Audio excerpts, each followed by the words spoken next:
रामकृष्ण हरी सर्वांना. आज दिवस 8वा.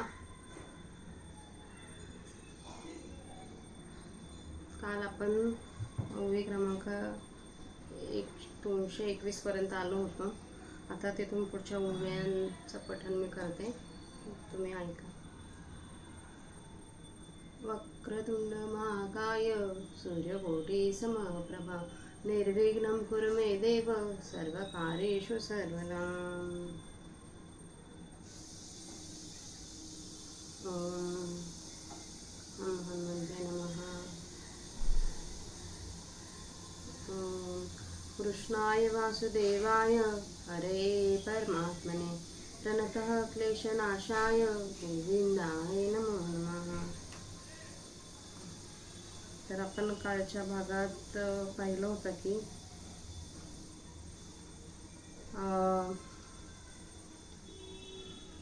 अर्जुनाने तर पूर्ण हात टेकले होते की मी माझ्या नातेवाईकांसोबत युद्ध करणार नाही.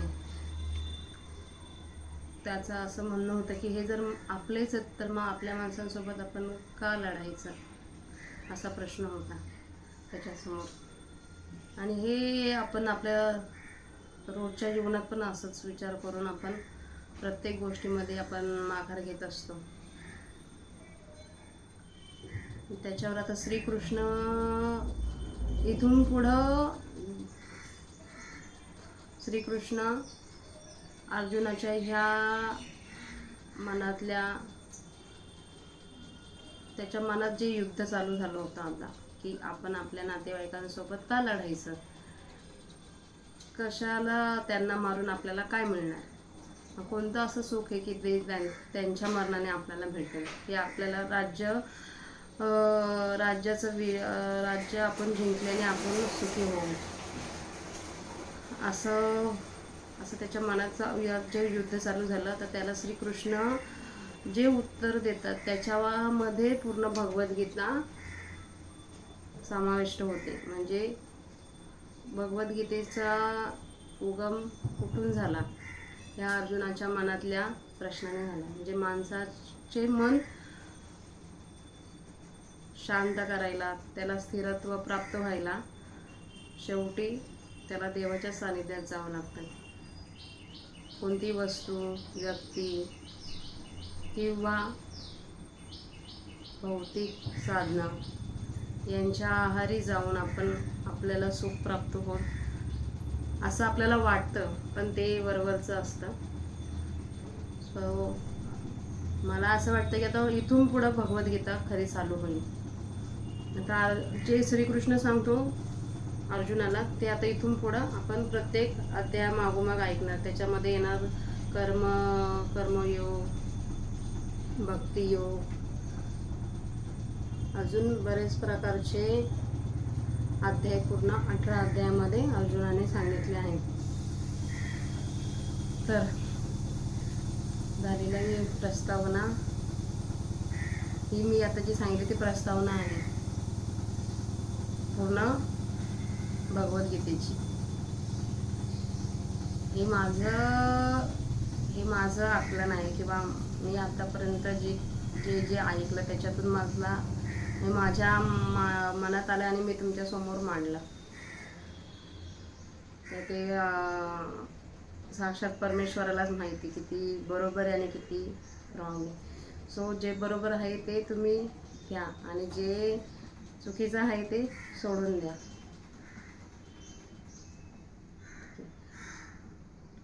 आचार्यः पितरः पुत्रास्तथैव च पितामहः मातुलाः शश्वरः पौत्राः श्वालाः संबंधिस्तथा हेनेन सितु कवन परिपैल भीष्म द्रोण जयांचे उपकार साधारण आम्हा भोवत हेथ शालक सासरे मातुळ आणि बंधुकी हे सगळा पुत्र नातू केवळ इष्टही असते औदार्य ती जवळकीचे हे सकाळी सोयरे आमुचे म्हणून दोषाथी वासे बोला दाची एतान्न हंतुमिच्छामि गंतोपि मधुसूदन अपि त्रैलोक्य राजस्य हेतु हा किनु मोहकृते हे वरी भलते करितु आताची एत मारितु परी आपण मन घातू न चिंतावा त्रैलोकीचे अनकळित जरी राज्य होईल इथ, तरी हे अनुचित नाच रे मी. जरी आजी येथ ऐसे की जे, तरी कवनाच्या मनी उरिजे. सांग मुख केवी पाहिजे तुझे कृष्णा, निहत्य धार्तराष्ट्राना का प्रीती हास्यात जनार्दन. पापमेवाश्रय देस्मान अद्वैतानाततायिना. जरी वधू करुणी गोत्रजांचा, तरी वसवटा होनी दोषांचा.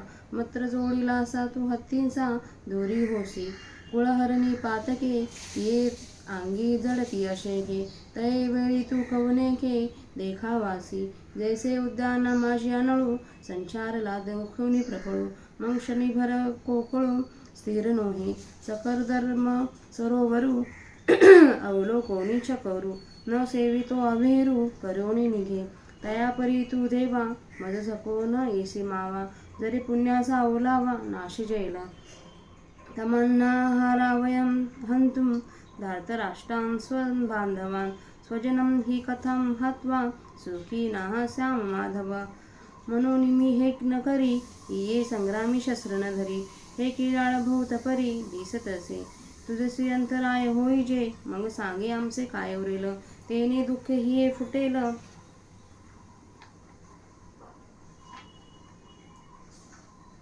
तुझवीन कृष्णा. म्हणून कौरव हे बधिजती, मग आम्ही भोग भोगिजती. हे असो मात अघडती, अर्जुन म्हणे. यद्यप्ये ते न पश्यन्ति लोभापहत चेतसाः. कुलक्षय कृतं दोषं मित्रद्रोहे च पातकं. कथं नेयमस्माभिः पापदस्मानि वर्तितुं. कुलक्षये कृतं दोषं प्रपश्य दर्भिजनार्दनम्. हे अभिमानास्पदे भुलले, जरी संग्रामा आले, तरी आम्ही हित आपुले जाणावे लागे. हे ऐसे कैसे करावे, जे आपुले आपण मारावे. जाणतांची सेवावे काळकुटा. हा जी मार्गी चालता, पुढे सिंह झाला उचिता. तो तव चुकविता लाभू आधी, असता प्रकाशूप सांडवा. मग अंधकुंप आश्रवा, तरी तेथ कवनु देवा लाभू संगे. का समोर अग्नी देखोनी, जरी न बचिजे ओसांडुनी. तरी क्षण एकाके अवळुनी जाळू सके, तैसे दोष हे मूर्त. अंगी वाजो असती पाहता, हे जाणताही केवी येथ प्रबल नावे. ऐसे पार्थ ती अवसरी, म्हणे देवा अवधारी. या कल्माशाची थोरी सांगेन तुझा, कुलक्षये प्रणश्यन्ति कुलधर्मा सनातनाः. धर्मनष्टे कुलं कृत्स्नं मधुर्मत्वहुत्यता. जैसे काष्ट मथिजे, तेथ वह्नी एक उपजे. तेने काष्ट जात जाळीजे प्रज्वळलेनी. तैसा गोत्रची परस्परू, जरी वधू घडे मत्सरे. तरी तेथ महादोष घोरे कुळची नाशे. म्हणून येईन पापे वंशज धर्मू लोपे. मग अधर्मची आरोपे कुळा माझी. अधर्माभिभिवात कृष्ण प्रदुष्यन्ति कुलस्त्रियाः. स्त्रीषु दृष्टास वार्ष्णेय जायते वर्ण संस्कार. येथे सार विचारावे, कवने काय आचरावे. आणि विधी निषेध आघवे पारुषती. असतादी पुदवडिजे, मग अंधकारी राहटिजे. तरी उदचिका आढळिजे जयाफरी. तैसा कुळक्षय होय, तै वेळी तो आद्य धर्म जाय. मग आन काय हाये पापा वाचुने. जे यम ठाकती, तेथे इंद्रियासैरा विचरते. म्हणून व्यभिचार घडती कुळ स्त्रियांसी. उत्तम अधमी संचारित, ऐसे वर्णावर्ण मिसळती. तेथे समूळ उपडती जाती धर्म. जैसे चोहाटीची बळी पावी, जैसे राखावणी. तैसे महापापे कुळी प्रवेशती.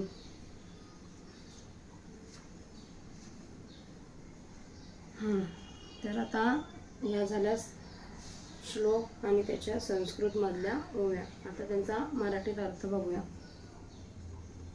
माझे गुरु, माझे पितृतुल्य स्वजन, पुत्र, त्याचप्रमाणे आजी, मामे, सासरे, नातू, तसेच मेहुणे आणि संबंधित लोक येथे दिसत आहेत. सॉरी. हे कोण आहेस, तू जाणत नाहीस काय? ज्यांचे आमच्यावर असामान्य उपकार आहेत असे भीष्म व द्रोण ते पलीकडे आहेत पहा. येथे मेहुणे, सासरे, मामे आणि इतर सर्व बंधू, पुत्र, नातू आणि केवळ इष्टही आहेत. एक अतिशय जवळचे असे हे आमचे सर्व सोयरे आहेत आणि म्हणूनच यांना मारावे असे वाणीने नुसते बोलणे हे सुद्धा पाप आहे. आता बघा अर्जुनाच्या मनात किती मोठा विचारांचं काहूर माजलंय. तर अर्जुन देवाला म्हणतो, हे मधुसूदना, मी मला ठार मारणाऱ्या यांना देखील त्रैलोक्याचे राज्य मिळाले तरीही ठार मारण्याची इच्छा करीत नाही. मग पृथ्वीच्या राज्याची कथा काय? उलट पक्षी हे वाटेल ते करोत.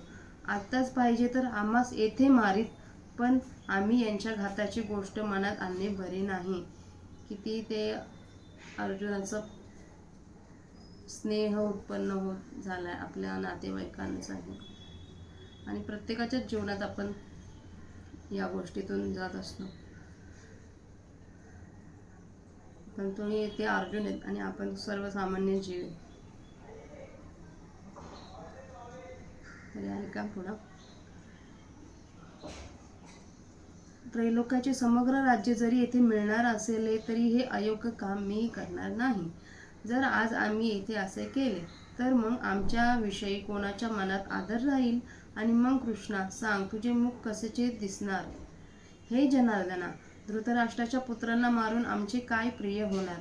ह्या आतताईंना मारले असता आम्हाला कुलनाशाचे पाप मात्र लागेल. जरी मी गोत्रजांचा वध केला तर सर्व दोषांचे मी वस्तीस्थान होईल आणि मग ज्या तुझी जोड मला लाभली आहे तो तू हातचा जाशील. म्हणजे अर्जुनाला त्याच्या मुळाशी त्याचा विचार असा होता की जर ह्या माझ्या लोकांच्या मरणाचे पाप माझ्या माथ्यावर लागले तर माझा देवा तू हातचा जाशील, म्हणजे तुझी आणि माझी साथ सुटन असं अर्जुनाला वाटते. की कृष्ण माझ्या सोबत राहावा यासाठी मी ह्या लोकांना मारणार नाही. कृष्णा तू हातचा जाशील. कुळाच्या घाताने घडणारी सर्व पातके जेव्हा अंगी जडतील तेव्हा तुला कोठे पाहावे? ज्याप्रमाणे बगीच्याला भयंकर आग लागलेली पाहून कोकिळ तेथे क्षणभरही थांबत नाही, चिखलाने भरलेले सरोवर पाहून चकोर त्यात न राहता त्याचा त्याग करून तेथून निघून जातो, त्याप्रमाणे हे देवा, जर माझ्या ठिकाणच्या पुण्याचा ओलावा नाहीसा झाला तर तू आपल्या मायेने मला चकवून माझ्याकडे येणार नाहीस. म्हणून आमचे बांधव जे कौरव त्यांना मारणे आम्हाला योग्य नाही. कारण हे माधवा, स्वजनांना ठार मारून आम्ही कसे बरे सुखी होऊ? म्हणून मी हे करणार नाही. या लढाईमध्ये हत्यार धरणार नाही.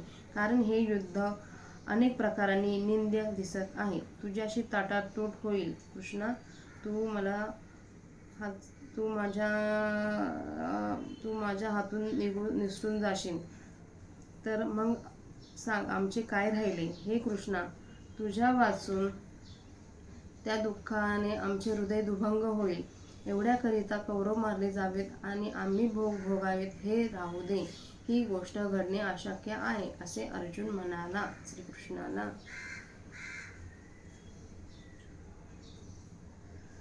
लोभाच्या योगाने अंतःकरण भ्रष्ट झालेल्या यांना कौरवांना कुलक्षय केल्याने होणारा दोष आणि मित्रद्रोहाचे पातक जरी दिसत नाही तरी कुलक्षय केल्याने होणारा दोष ढळढळीत दिसत असताना आम्हाला देखील हे जनार्दना या पापापासून परावृत्त होण्याची जाणीव का असू नये?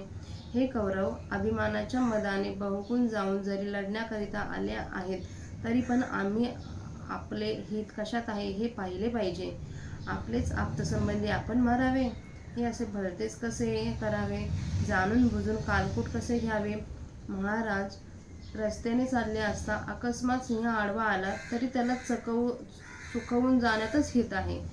असलेला उजेड टाकून अंधकूपाचा आश्रय केला तर देवा त्यात काय लाभ आहे सांग बरं? किंवा समोर अग्नी पाहून त्याला चुकवून जर आपण पलीकडे गेलो नाही तर तो एका क्षणात आपणास घेरून जाळून टाकेल. त्याचप्रमाणे हे मूर्तिमंत दोष आमच्या अंगावर आदळू पाहत आहेत. हे समजत असताही या कामी कसे प्रवृत्त व्हावे? त्यावेळी असे बोलून पार्थ म्हणाला, देवा ऐक, मी तुला या पापाचा भयंकरपणा सांगतो. कुलक्षय झाला असता सनातन असे कुलधर्म नाश पावतात आणि धर्माचा नाश झाला असता अधर्म सर्व कुल व्यापून टाकतो. ज्याप्रमाणे लाकडाने लाकूड घासले असता तेथे एक अग्नी उत्पन्न होतो आणि तो भडकला म्हणजे सर्व लाकडांना जाळून टाकतो. त्याप्रमाणे कुळामध्ये मत्सराने एकमेकांनी जर एकमेकांचा वध केला तर त्या भयंकर महादोषाने कुळच नाशाला पावते.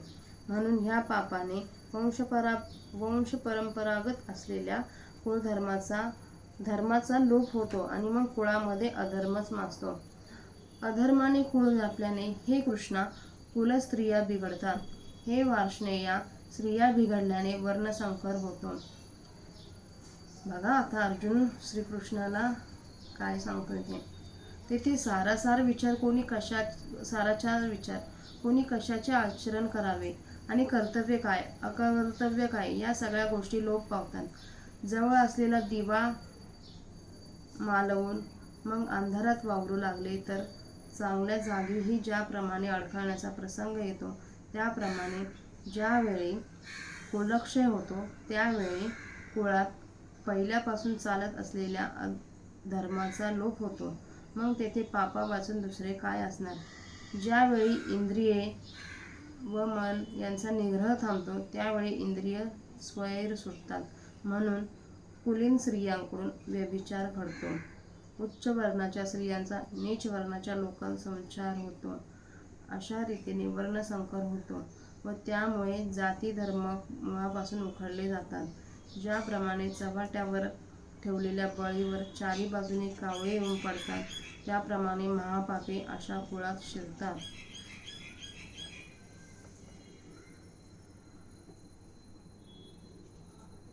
तर ह्या ओव्यांचा मराठीत अर्थ झाला आहे.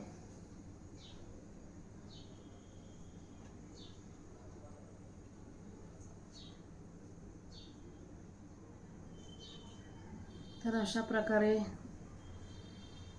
अर्जुन आपल्यासारखा विचार करत कृष्णापुढे मोठा प्रश्न उपस्थित केला आहे अर्जुनाने. आता त्याच्यावर श्रीकृष्ण कसं अर्जुनाला योग्य काय आणि अयोग्य काय याचं मार्गदर्शन करतात ते आता आपण पुढच्या अध्यायात पाहूया. पुढच्या अध्यायात पुढील ओव्यांमध्ये पाहूया. नमो भगवते वासुदेवाय नमः. रामकृष्ण हरी.